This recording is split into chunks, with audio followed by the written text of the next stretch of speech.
आउज़ बिल्लाहि मिनश शैतानिर रजीम बिस्मिल्लाहिर्रहमानिर्रहीम। मोहतरम स्टूडेंट्स, अस्सलाम वालेकुम। मैं हूं आशिक हुसैन आपके सामने और आप देख रहे हैं YouTube channel biology with genius. Dear students, काफ़ी टॉपिक्स पर हमारी डिस्कस हो रही है। आज हम जिस टॉपिक पर बात करने वाले हैं वो इंटर क्लास की जो होम्योस्टेसिस चैप्टर है उस होम्योस्टेसिस का स्पेशल टॉपिक है। देखें, होम्योस्टेसिस की इंट्रोडक्शन के बारे में हमने डिस्कस की थी, उसके एस्पेक्ट्स, इस पर मैंने एक वीडियो लेक्चर रखा था, वो आपने देखा होगा। तो उसके जो एस्पेक्ट्स हैं उसमें एक एस्पेक्ट है ऑस्मो रेगुलेशन, यानी the maintenance of solute and solvent concentration of the fluids of the body. देखें ना, हमारे जो बॉडी के फ्लूइड्स हैं, वो जो सॉल्यूशंस हैं, उसमें यानी एक प्रोपोर्शन है between the solutes and solvents. तो उस फ्लूइड्स में जितने भी सॉल्यूट्स और सॉल्वेंट्स हैं, उसकी अगर किसी भी चीज की कंसंट्रेशन में फर्क आ जाता है तो बॉडी उन्हें बिल्कुल मेंटेन कर देती है। तो ये जो मेंटेन करने की फिनोमेना है, हम इसे ऑस्मो रेगुलेशन बोलते हैं, यानी the maintenance of concentration of solute and solvent, that is called osmo regulation. तो ऑस्मो रेगुलेशन को समझने के लिए सबसे पहले हमें ये कुछ टर्म्स पढ़ने होंगे। टर्म्स के बारे में हमें जानकारी होनी चाहिए कि यानी ऑस्मो रेगुलेशन में क्या क्या टर्म्स यूज होते हैं। स्पेशली सबसे पहले मैं आपको बता दूं, जो वर्ड यूज होता है वो होता है सॉल्यूशन। सबसे पहले हमें ये पता होना चाहिए कि व्हाट इज सॉल्यूशन। अब जब सॉल्यूशन की बात करेंगे तो solution is the mixture of solutes and solvent, यानी जो सॉल्यूशन बोलते हैं, उर्दू में हम उसे महलूल बोलते हैं। महलूल सिंधी में बाबा पाण के गार चवंदा आहियूं, गार। तो ये जो सॉल्यूशन है, it is a combination of solutes and solvent. ये यानी इन दो चीजों का मिक्सचर है, यानी इनको हम इकट्ठा करेंगे, जब हम इनको ऐड करेंगे तो जो प्रोडक्ट बन जाएगी हम उसे सॉल्यूशन बोलते हैं। अभी सवाल अराइज होता है कि सॉल्यूट्स किसको बोलते हैं। सपोज अगर मैं सॉल्यूट की डेफिनेशन लिखूं, the substance that is dissolved in any solvent that is called solute, यानी वो सब्सटेंस जो रिलेटिवली किसी सॉल्वेंट में डिजॉल्व होने की सलाहियत रखता है, उसमें डिजॉल्व होता है, हम उसे सॉल्यूट बोलते हैं। फॉर एग्जांपल, हमारे घरों में ये जो हम चीनी डालते हैं पानी में, तो ये चीनी उसमें डिजॉल्व हो जाती है। अब ये चीनी, दिस इज सक्रोज, और ये सक्रोज ग्लूकोज फ्रक्टोज से बनी है, यानी ये डिजॉल्व हो गई, यानी ये सॉल्यूट हो गए। सोडियम क्लोराइड हम पानी में डाल दे, वो भी डिजॉल्व हो जाता है, हल हो जाती है। तो मतलब ये सोडियम क्लोराइड अभी जैसे हो गया, ये भी सॉल्यूट्स हैं। यानी जो सब्सटेंस डिजॉल्व हो रहा है हम उसे सॉल्यूट बोलते हैं। अभी सॉल्वेंट क्या है? सॉल्वेंट यानी जो डिजॉल्व कर रहा है। सॉल्वेंट किसे बोलेंगे? Any substance that has the ability to dissolve to any other substance, यानी वो सब्सटेंस जो किसी दूसरे सब्सटेंस को डिजॉल्व करे। यानी किसको डिजॉल्व करे? एनी अदर का मतलब है सॉल्यूट को, यानी जो सॉल्यूट को डिजॉल्व करेगा उसको हम सॉल्वेंट बोलेंगे। अब सबसे जो बेस्ट सॉल्वेंट है वो है वाटर। हमने वाटर में पढ़ा था कि water is the best solvent, water is the universal solvent, water is the biological solvent. यानी वाटर नॉन पोलर है लेकिन है सॉल्वेंट, क्योंकि ये मोस्टली जो पोलर सब्सटेंसेस होते हैं, जो आयनिक कंपाउंड्स होते हैं, जो चार्ज पार्टिकल होते हैं, उनको डिसॉल्व कर लेता है। तो वाटर जो है वो उनका सॉल्वेंट हो गया। तो यहाँ पर सॉल्यूट्स हो गए, जैसे सोडियम क्लोराइड हो गया NaCl, या आपका ग्लूकोज हो गया, या चार्ज पार्टिकल जितने भी हो गए, तो ये यानी सॉल्यूट्स बन गए। और उसके बाद सॉल्वेंट क्या हो गया, सॉल्वेंट हो गया यानी जो H2O है, ये तो इनऑर्गेनिक है, लेकिन ऑर्गेनिक सॉल्वेंट भी होते हैं, जैसे आपकी बेंजीन हो गई, क्लोरोफॉर्म हो गई, या ईथर हो गया, ये भी ऑर्गेनिक सॉल्वेंट है, ये इनऑर्गेनिक नहीं है। मतलब जो वाटर है वो बेस्ड सॉल्वेंट है। तो अभी सॉल्यूट और सॉल्वेंट का जो मिक्सचर बन गया वो सॉल्यूशन बन गया। अभी ये जो सॉल्यूशन है, इस सॉल्यूशन की टाइप्स होती हैं। अभी ये जो बायोलॉजिकल टर्मिनोलॉजी मैं आपको बता रहा हूं, ये very important for the purpose of studying the osmo regulation, या होम्योस्टेसिस आप जब पढ़ेंगे उसमें ऑस्मो रेगुलेशन। तो सॉल्यूशन की यानी 3 टाइप हो जाएंगी। टाइप नंबर 1 जिसे आप बोलेंगे हाइपोटोनिक सॉल्यूशन, दूसरे नंबर पर आइसोटोनिक, तीसरे नंबर पर हाइपरटोनिक। ये सॉल्यूशन के नाम है, hypotonic solution, isotonic solution, hypertonic solution. यानी जब भी हम किसी सॉल्यूशन एक की बात करेंगे, अगर हम किसी सॉल्यूशन को नाम दे रहे हैं, तो जरूर वो नाम जो दे रहे हैं किसी और सॉल्यूशन के मुकाबले में दे रहे हैं, यानी कंपैरेटिवली नाम दे रहे हैं। अगर मैं ये आपसे बता दूं कि ये पानी ठंडा है, तो इसका मतलब क्या होगा कि ये पानी किसी दूसरे पानी से ठंडा है। अगर मैं ये कह दूं कि ये पानी ज्यादा गर्म है, तो इसका मतलब है कि ये किसी दूसरे से मुकाबलन ज्यादा गर्म है, यानी कोई और भी है जो इससे ठंडा है। तो मतलब ये जो हम नाम देते हैं सॉल्यूशंस को कि ये हाइपरटोनिक, हाइपोटोनिक है, ये आइसोटोनिक है, ये हाइपरटोनिक है, तो इसका मतलब क्या होता है, यानी दूसरा कोई मुकाबले में है, यानी हम 2 सॉल्यूशन लेंगे, हम 2 सॉल्यूशन लेंगे, उसको कंपेयर करेंगे, फिर कोई एक को नाम देंगे, एक को एक तो दूसरे को दूसरा हो जाएगा। सपोज सबसे पहले मैं आपको ये यानी एक वर्ड यहाँ पर तीनों में देखें कॉमन है, टॉनिक। ये जो टॉनिक वर्ड कॉमन है, तो याद रखें, मैं यहां पर लिख देता हूं, ये टॉनिक, ये लफ्ज टॉनिक जो है ये टॉनिसिटी से लिया गया है। टॉनिसिटी, टॉनिसिटी का मतलब क्या होता है, टॉनिसिटी का मतलब होता है कंसंट्रेशन ऑफ सॉल्यूट्स, यानी सॉल्यूट्स की जो कंसंट्रेशन है, that means the word in the any solution with tonic, यानी हाइपरटोनिक, आइसोटोनिक एंड हाइपोटोनिक। तो ये टॉनिक वर्ड जो है ये टॉनिसिटी से लिया गया है। टॉनिसिटी का मतलब होता है कंसंट्रेशन ऑफ सॉल्यूट। अब ये माइंड में रखें, ये आप माइंड में रखें, कंसंट्रेशन ऑफ सॉल्यूट, ये एक स्टेटमेंट बन गई। अभी यहां पर एक वर्ड है जिसे हम बोल रहे हैं हाइपो, हाइपो। अब हाइपो का मतलब क्या होता है, हाइपो का मतलब होता है लोअर या लेस, या ऐसा समझें डिक्रीज्ड, यानी ये सब माना इनकी निकलेगी, यानी लोअर। सही है, हम जो इंपॉर्टेंट सुइटेबल है एप्रोप्रिएट हम लोअर नाम देते हैं। तो अभी एक ये हाइपो हो गया लोअर, और टॉनिसिटी टॉनिक वो भी ऐड कर दें, लोअर कंसंट्रेशन इसकी ऑफ सॉल्यूट्स, यानी ये जो सॉल्यूशन हो जाएगा हाइपोटोनिक। अगर हम इसकी लिटरल मीनिंग निकालेंगे तो इसका क्या होगा, यानी this is the solution having the lower concentration of solutes, यानी सॉल्यूट्स की कंसंट्रेशन लोअर है, यानी इसके मुकाबले में कोई और सॉल्यूशन है। अगर ये ए है तो कोई सॉल्यूशन बी भी है मुकाबले में, तो इसमें जो कंसंट्रेशन ऑफ सॉल्यूट्स है that is the lower than other, यानी उसमें जो सॉल्यूट्स की कंसंट्रेशन होगी वो ज्यादा होगी। अब ये बात माइंड में रख लें, कभी भी हम एक सॉल्यूशन को हाइपरटोनिक या हाइपोटोनिक नहीं बोल सकते, that is the misconception, this is the misleading.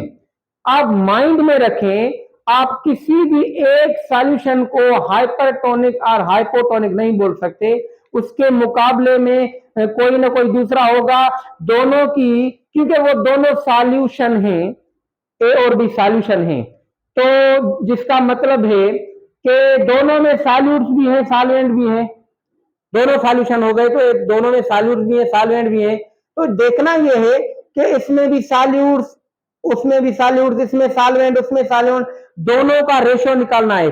Solution ए का भी रेशियो निकालेंगे सॉल्यूट सॉल्वेंट का, बी का भी निकालेंगे, फिर हमें पता चलेगा कि किसमें किसकी कंसंट्रेशन ज्यादा है। तो अभी यहाँ पर हमने जो नाम रखा है, यानी the solution having the lower concentration of solute as compare to other, यानी एज कंपेयर टू अदर। अब जो दूसरा हो जाएगा अदर, जो दूसरा हो जाएगा वो हो जाएगा हाइपरटोनिक, वो हाइपरटोनिक हो जाएगा। सीधी बात है, जो अगर ये हाइपो होगा तो वो हाइपर हो जाएगा। क्या हम ऐसा बोल सकते हैं कि जो हाइपोटोनिक सॉल्यूशन है इसमें सॉल्यूट्स की कंसंट्रेशन जो है वो बिल्कुल कम है दूसरे के मुकाबले में, यानी दूसरे में फिर पानी की जो है वो कम है, तो इसमें यानी पानी उससे ज्यादा हो जाएगा, ये भी बोल सकते हैं। हम ये कह सकते हैं कि ये जो हाइपोटोनिक सॉल्यूशन है, यानी इसमें सॉल्यूट्स की concentration compare to other solution कम है, यानी इसमें पानी ज्यादा है उसके मुकाबले में। दूसरी माना में ये बोल सकते हैं जो रेशियो हम निकालेंगे सॉल्यूट सॉल्वेंट का, इसका भी हाइपोटोनिक का और हाइपरटोनिक का, तो रेशियो में यही हमें यानी कैलकुलेट करेंगे कि जो हाइपोटोनिक है उसमें सॉल्यूट्स की कंसंट्रेशन, सॉल्यूट का रेशियो ज्यादा बन रहा है as compare to other after the conclusion of ratio of water solvent and solvent of both the solution. दोनों का मतलब ये रेशियो निकालेंगे, ये आपको मैं समझाता हूं। अब ये हाइपर पर आ जाए तो इसकी अगर मीनिंग निकालें तो हाइपर का क्या मतलब होगा, यानी हायर, हाइपर यानी हायर, टॉनिक फिर टॉनिसिटी यानी higher concentration of solutes than other solution, यानी जो दूसरा हो जाएगा वो हाइपोटोनिक हो जाएगा, उसके मुकाबले में इसको सॉल्यूट्स की कंसंट्रेशन यानी रिलेटिवली ज्यादा है। तो मतलब ये होगा कि ये दो सॉल्यूशन हो गए एक दूसरे के। अभी आप कैसे चेक करेंगे कि किसमें सॉल्यूट ज्यादा है किसमें सॉल्यूट कम है। हमारे पास ये दो सॉल्यूशन है, सॉल्यूशन ए सॉल्यूशन बी, यानी इसको हम नाम देते हैं ए, इसको हम नाम देते हैं बी। अब मैं आपसे कहूं कि इसमें 20 ml H2O है, यानी ये सॉल्वेंट हो गया, सही है। और इसमें ऐसा समझे 2 माइक्रोग्राम, 2 माइक्रोग्राम जो है वो NaCl हो गया, तो ये सॉल्यूट हो गया, क्लियर। अभी ये सॉल्यूशन ए हो गया। सॉल्यूशन बी में देखेंगे 40 ml H2O, यानी ये सॉल्वेंट हो गया। और इसमें ऐसा समझें कि 3 माइक्रोग्राम NaCl, यानी ये सॉल्यूट्स हो गए।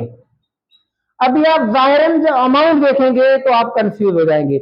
आप देखेंगे, आप कहेंगे कि इसमें सॉल्यूट ज्यादा है।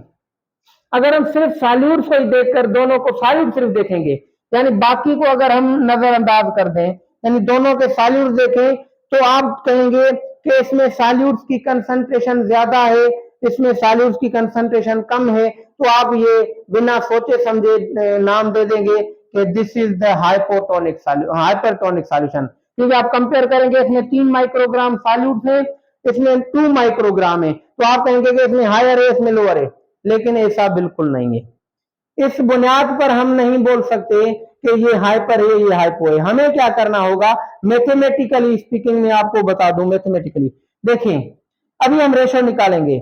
जो सॉल्यूशन ए है ये, इसका सॉल्यूट्स और सॉल्वेंट का रेशो निकाले, यानी 2 माइक्रोग्राम 20 पर टेबल कितनी लगेगी 2 की, यानी 10 मरतबा। तो जो सॉल्यूट्स होंगे इसमें 1:10। क्लियर? यानी सॉल्यूट्स का जो रेशो निकाल रहे हैं सॉल्वेंट के साथ ए का, तो 1:10 निकल रहा है। चलो अभी इसका निकालें। ये 3 की जो टेबल है, 3 की टेबल 40 पर कितनी लगेगी?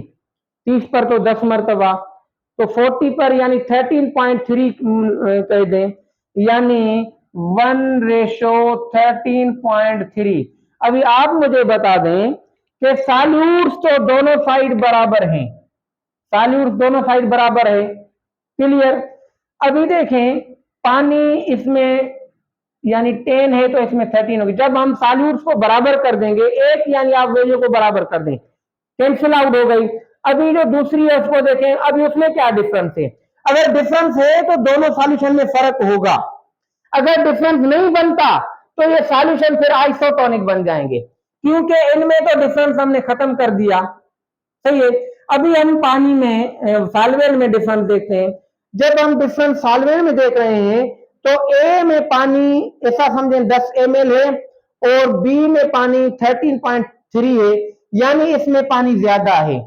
जिसमें पानी कंपैरेटिवली दूसरे से ज्यादा है तो मतलब उसमें सॉल्यूट्स कम है, तो बी में सॉल्यूट्स कम है इसके मुकाबले में, ऐसा समझें। तो ये जो हमारा बी हो जाएगा, ये हो जाएगा हाइपोटोनिक, यानी बी इज हाइपोटोनिक, और ए हो जाएगा हाइपरटोनिक। क्योंकि हमने पहले रेशो निकाला हर एक सॉल्यूशन का, यानी सॉल्यूशन ए का सॉल्यूट और सॉल्वेंट दोनों का रेशो निकाला। अभी रेशो निकल गया 1:10, यानी 1 जो है सॉल्यूट है, 10 सॉल्वेंट है। अभी इसका भी रेशो निकाला, 1 सॉल्यूट है, 13.3 सॉल्वेंट है, तो इनमें भी रेशो 1:1, ये दोनों को कैंसिल कर दिया। अभी डिफरेंस जो है वो सॉल्वेंट में आ गया। तो ये नाम भले हाइपरटोनिक है लेकिन ये डिफाइन हो जाएगा। तो ये इसमें पानी 10 है, इसमें 13 है। ज्यादा किसमें, मोर किसमें, हायर किसमें, यानी इसमें हायर लेवल ऑफ वाटर है, हायर कंसंट्रेशन ऑफ वाटर। हम कह सकते हैं कि जिस सॉल्यूशन में आफ्टर द समेशन या after the cancel out of the ratio of the solution solutes का जो रेशियो है वो कैंसिल आउट कर दिया दोनों का, तो उसके बाद जो हम कंक्लूड किया है हमने, तो इसमें पानी ज्यादा है। तो जिसमें पानी ज्यादा होगा एज कंपेयर टू अदर, यानी उसमें सॉल्यूट्स कम होंगे। ये तो भी बोल सकते हैं। अगर हम ये कहें कि अभी रात नहीं है तो मतलब दिन है, ये बोल सकते हैं।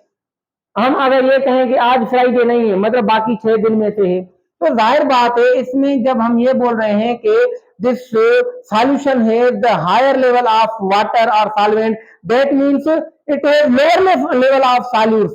तो lower level of solutes, lower concentration of solutes, तो लोअर कंसंट्रेशन किसमें है? लोअर कंसंट्रेशन ऑफ सॉल्यूट्स इसमें है, यानी ये है लोअर कंसंट्रेशन, तो ये हाइपोटोनिक हो जाएगा। यानी जो सॉल्यूशन बी है दिस इज हाइपोटोनिक, ये हाइपोटोनिक है।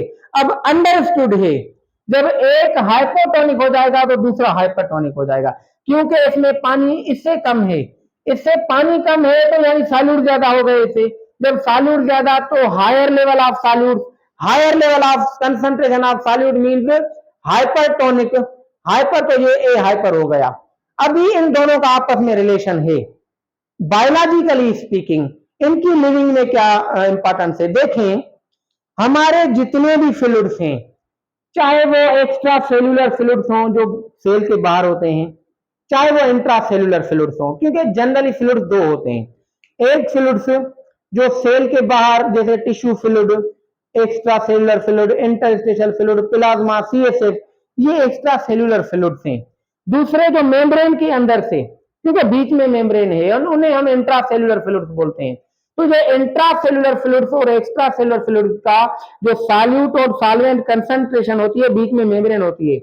तो ये जो सॉल्यूट्स या सॉल्वेंट्स होते हैं, ये एक क्रॉस द मेम्ब्रेन जो ट्रांसपोर्ट होते हैं, यानी outside to inside, inside to outside move करते हैं।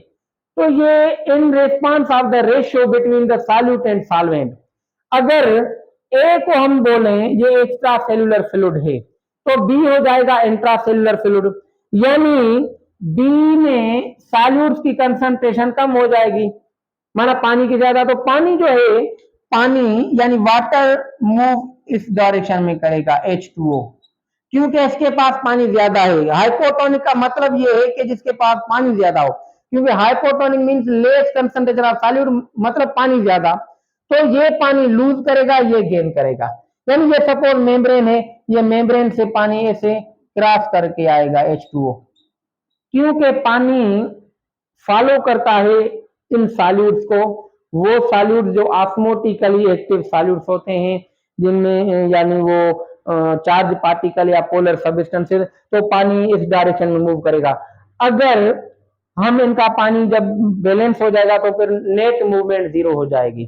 तो ये हमारे सेल पर इफेक्ट पड़ता है सॉल्यूट्स का, सॉल्वेंट्स का, तो इसीलिए हम ये पढ़ते हैं। अब ये आइसोटोनिक कैसे हो जाएगा? आइसोटोनिक यानी दोनों आप सॉल्यूशन लें, यानी एक्स्ट्रा सेल्यूलर फ्लूइड और इंट्रासेल्यूलर फ्लूइड, तो उसमें रेशो सेम हो, यानी same ratio of solutes and solvent between A and B, यानी ए और बी का आप जब रेशो निकालें तो उनका अल्टीमेटली रेशो सॉल्यूट और सॉल्वेंट का सेम हो जाए।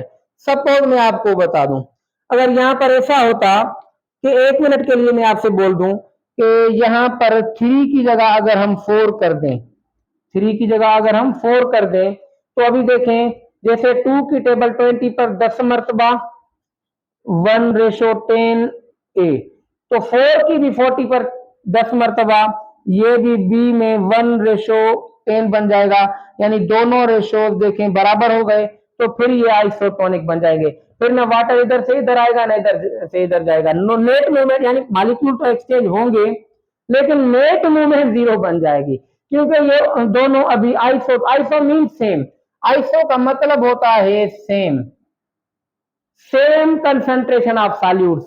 जब सॉल्यूट की कंसंट्रेशन सेम होगी तब भी होगी जब वाटर भी सेम होगा दोनों में। अमाउंट भले डिफरेंट है, इसमें 20 ml है, इसमें 40, आप देखकर बोलेंगे नहीं इसमें ज्यादा पानी है, माना सॉल्यूट कम है। अगर आप सिर्फ एक चीज को देखेंगे तो फिर ये डिसाइड नहीं कर सकेंगे, या आप ये देखें कि इसमें 4 है तो ये हाइपरटोनिक हो जाएगा, नहीं। अगर सॉल्यूट 4 है तो उसका रिलेशन देखें पानी से, वो भी तो 40 है, तो यहाँ पर जो प्रोपोर्शन बन रहा है, यहाँ 2 है तो यहाँ पर 20 है, 2 का रिलेशन जैसे 20 से है तो 4 का वैसे ही 40 से, तो रेशो सेम हो जाएगा। जब रेशो सेम हो जाएगा, भले अमाउंट कितना भी ज्यादा कम हो वो फर्क नहीं पड़ता, तो हम उन दोनों सॉल्यूशन को आइसोटोनिक बोलेंगे, और हमारी बॉडी मोस्टली आइसोटोनिक रखती है। तो मेरे ख्याल से तो ये काफी है सॉल्यूशन की टाइप्स के हवाले से। अगर कोई भी इसमें फिर भी कोई पॉइंट रह गई है, कोई कंफ्यूजन है, तो आप मुझे कॉल कर सकते हैं, मेरा नंबर है यूट्यूब चैनल पर। तब तक wish you best of luck, Allah Hafiz.